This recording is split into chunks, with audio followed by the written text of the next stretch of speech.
皆さんこんにちは、くみです。今回の動画も見に来てくれてありがとうございます。今回は私のポッドキャストエピソード4撮っていきたいと思います。はい、今日の日付は12月の7日。12月7日の土曜日にこのポッドキャストを撮っています。みんな今週1週間どうだった？私はこの1週間ね、個人的にいろんなことがあって、すごい一瞬で秒のように過ぎ去っていった1週間でした。はい。で、今日も本題に入る前に一つだけみんなに報告したいことがあります。なんと、この度、Spotify のアカウントを開設いたしました。イエーイ！はい。たくさんの方から Spotify の方でもポッドキャストを配信してほしいっていう声をありがたいことにいただいていて、この度ね、ようやく作らせてもらいました。で、YouTube で上げてるポッドキャストを Spotify の方にそのまま上げてるので、同じ動画にはなるんですけど、Spotify の方は動画をダウンロードすることができるので、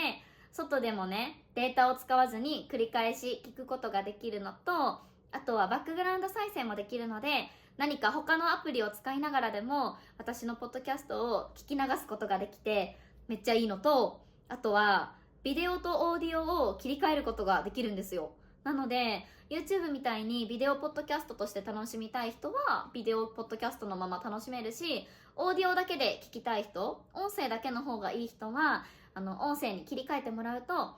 ビデオがなくなって音声だけになるので、みんなの使いたい方で、使いやすい方で聞いてくれると嬉しいです。たくさん繰り返し聞くことで絶対に耳が慣れてくると思います。コメントでもね、たくさん繰り返し聞いたら耳が慣れてきてめっちゃ聞こえるようになってきましたっていう人がね、何人かいてすっごい嬉しいです。はい。だから、YouTube の方もこのまま変わらず見てくれると嬉しいんですけど、ぜひね、繰り返し聞きたいっていう人は Spotify の方でも配信していくので、 Spotify の方もフォローをお願いします。で、この動画の概要欄に Spotify のアカウントのリンクも貼っているので、そちらからたくさんのフォローを待っています。で、 YouTube の方は今年中に、今年中って言ってももう言うてあと2週間ちょっとくらいしかないと思うんですけど、今年中にチャンネル登録者1万人を目指しています。で、今7500人だったので、あと2500人の方にフォローしてもらえるように頑張っていきたいと思っています。なので、これからもみんな高評価とコメント、そしてまだね、もしチャンネル登録してないよっていう人がいたら、ぜひぜひチャンネル登録をお願いします。はい。じゃあ、今日も早速本題に入っていきたいと思います。今日のテーマは、じゃーん！はーい。クリスマスみんな好きですか？はい。私はもうクリスマスが本当に大好きなんですけど、日本って四季があるじゃないですか。四季っていうのは4つの季節のことですね。春、夏、秋、冬、四季があります。で、私は四季で言うと夏が一番好きです。うん。めっちゃ暑いんだけど、日本の夏って。だけど、夏が一番好きです。うん。みんなに言うとなんでって言われるんだけど、なんか私は夏ってやっぱり天気いい日が多いじゃないですか。で、晴れてるだけですごくテンションが上がるタイプの人間なので、もう夏はすごいね、やっぱ天気がいい日が多いからイエーイっていう感じでテンションが上がるのと、あとは夏服がシンプルに好きです。夏の服が一番私に似合っている気がするので、夏が一番好きです。でも、祝日に関して言うと、このクリスマスから年末年始、お正月にかけての時期がすごく好きです。日本の祝日ってハロウィンとクリスマス、お正月、あとはバレンタインとかもあるけど、やっぱり一番メインなのはこう街中がうわーって盛り上がるのはクリスマスとお正月じゃないかなと思います。ハロウィンもね、仮装して原宿とか渋谷とかさ、人がたくさんいると思うけど、そういうのやってるのは若者だけなので。でもクリスマスとかお正月はもう老若男女問わず、みんながね、お祝いする祝日だと思います。で、私もクリスマスが子供の頃から大好きなんですけど、今日は日本のクリスマスの過ごし方日本人がどういう風にクリスマスを過ごして、何を食べて、誰と過ごして、そしてクリスマスが終わったら年末にかけてどういう風に日本人が過ごしているのかっていうことについてお話できたらいいなと思っています。なんでこれを選んだかっていうと、シンプルにクリスマスが近いのもあるんですけど、私がレッスンの中で生徒の方とね、今年クリスマスどうやって過ごすんっていう話をした時に、みんなの回答が結構日本人のクリスマスの過ごし方と違うんですよね。だからすごい面白いなと思って、今日は日本人の過ごし方についてシェアしていこうと思います。はい、まずみんなクリスマスって誰と過ごしますか？多分ね、たくさんの方が家族と過ごす祝日だと思うんですけど、日本人のクリスマスの過ごし方ってちょっと違って、日本ではクリスマスといえば家族と過ごす祝日っていうよりも恋人と過ごす祝日なんですね。そ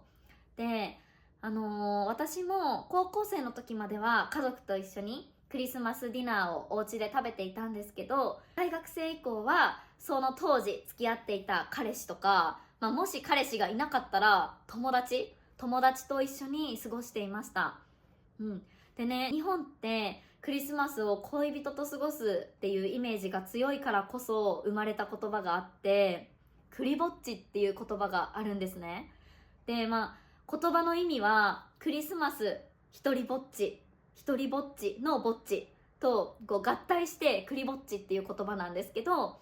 そのままの意味でクリスマスに彼氏や彼女がいない人のことをクリぼっちって呼ぶんですね。なんかちょっと寂しいよね。そうだから私も彼氏がいる時は彼氏と一緒にクリスマスを過ごしてたけど、彼氏がいなかったらクリぼっちじゃないですか。だから私と同じように、その時に彼氏彼女がいない人たちが、クリぼっちの人たちがたくさん集まってクリぼっち会っていうのをやってました。クリぼっちパーティーね、クリぼっち会。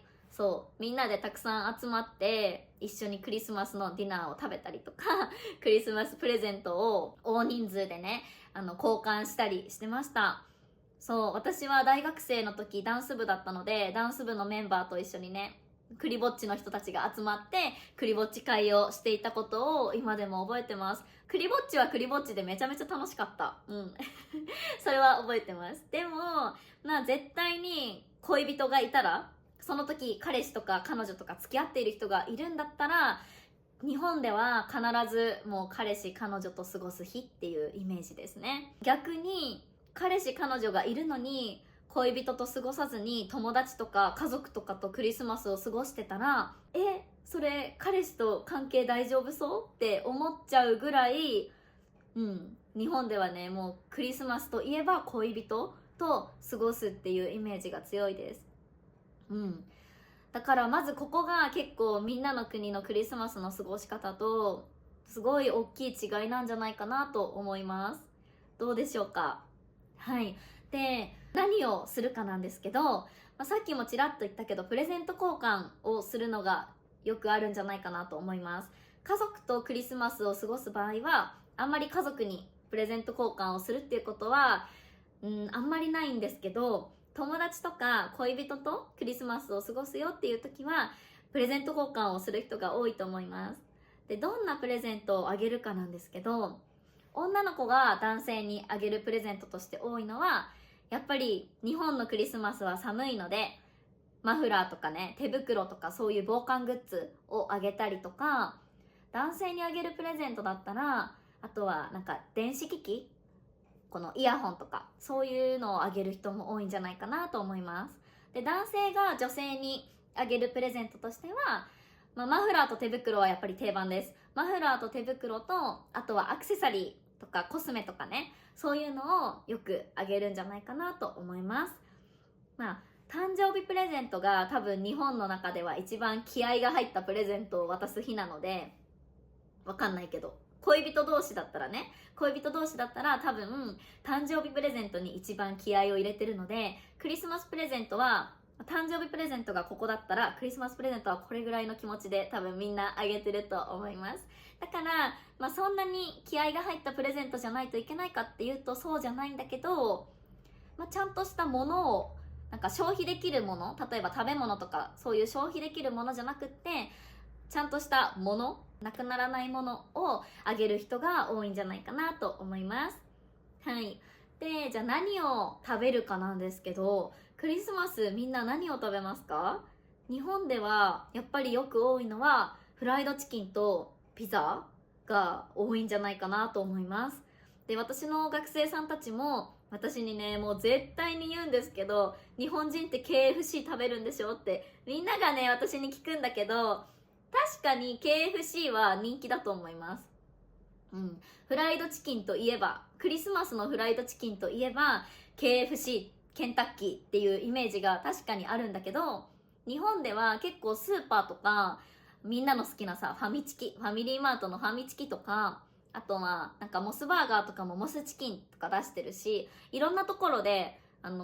フライドチキンを買うことができるので、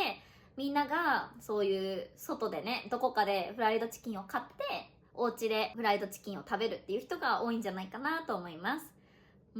あとはピザとかもね、結構デリバリーして食べる人も多いですね。ビーフシチューを食べる人とかも多いと思います。別に何を食べないといけないとか、これが絶対に日本の伝統だみたいな食べ物はクリスマスに関しては特にないです。逆にみんなの国は伝統の食べ物とかがありますか？フライドチキンよりもローストチキンの方が多いのかな？なんかすごく気になるので、よかったらぜひコメントで教えてください。はい。で、日本では、あとはクリスマスマーケットが出たりもしますね。クリスマスマーケットが都会はよくたくさんいろんなところでやってるし、イルミネーションとかもすごくいろんなところでやってるので、はい、私も今年はイルミネーション、家の近くで結構大きなイルミネーションをやってるところがあるので、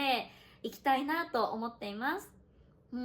そんな感じかな。で、日本ではクリスマスが終わった瞬間、もう一気にクリスマスツリーとかクリスマスのそのイルミネーション、クリスマスマーケットとかがなくなって年末モードに変わっていくんですね。年末に日本ですることといったら忘年会っていうのがあるんですけど、忘年会はみんな聞いたことがありますか？忘年会っていうのは、漢字を見たらわかると思うんですけど、忘れる年の会って書くんですけど、その1年間あった悪い出来事とか嫌だったこととか全部忘れちゃおうっていう会です。だからなんかよくね、会社の人たちと集まって会社のメンバーでなんか居酒屋に来てる人たちとかも見かけます。あとは会社の人たち以外でも友達とかといろんな友達と集まっていろんな種類の忘年会に参加してる人が多いと思います。友達との忘年会だったり、その会社の人たちとの忘年会だったり、家族との忘年会だったりね、する人もいるんじゃないでしょうか。あとは12月31日にすることがあって、12月31日のことをまずは大晦日って日本では呼びます。大晦日で、大晦日にすることは、まず一つ目は大掃除っていうのをするんですね。大掃除っていうのはもうたくさん掃除することです。はい。で、いつもだったら例えば床の掃除機しかかけないけど、大晦日の大掃除の時は